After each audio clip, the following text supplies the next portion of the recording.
ব্যস্ত নাগরিক জীবনের চাপ কমানোর জন্য নতুন নতুন উদ্যোক্তাদের মাধ্যমে প্রকল্পের অধীনে রেডি টু কুক মৎস্যজাত পণ্য উৎপাদন করা হচ্ছে। এই মৎস্যপণ্যগুলো ঘের থেকে সংগ্রহ করে আধুনিক পদ্ধতিতে কাটা, ধোয়া ও প্যাক করা হয়। আমি মেহেদি হাসান। আমি মূলত খুলনার ছেলে।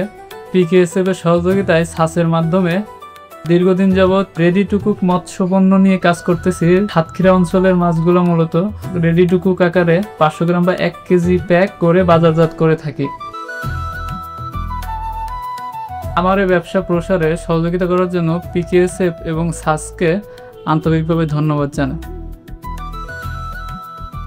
আমি একজন কর্মজীবী গৃহিণী, তো আমরা তো বাহিরে সামলাই, ঘরে সামলাই, ছেলে মেয়েদেরকে দেখতে হয়। সেজন্য আমরা সব সময় চাই যে আমাদের হাতের কাছে যে রেডি যেই জিনিসগুলো আছে সেগুলো যদি আমরা পেয়ে যাই অনেক অনেক আমাদের জন্য সুবিধা হয়।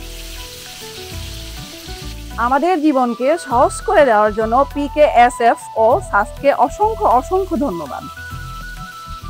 মাছ শুধুমাত্র রান্নার বিষয় নয়, এটি হতে পারে ফিশবল, কাটলেট, স্টিক, ফ্রাইয়ের মতো আন্তর্জাতিক মানের রেডি টু ইট পণ্য। প্রকল্পের সহায়তায় এখন ক্ষুদ্র উদ্যোক্তারা তৈরি করছেন মূল্য সংযোজিত রেডি টু ইট মৎস্যপণ্য।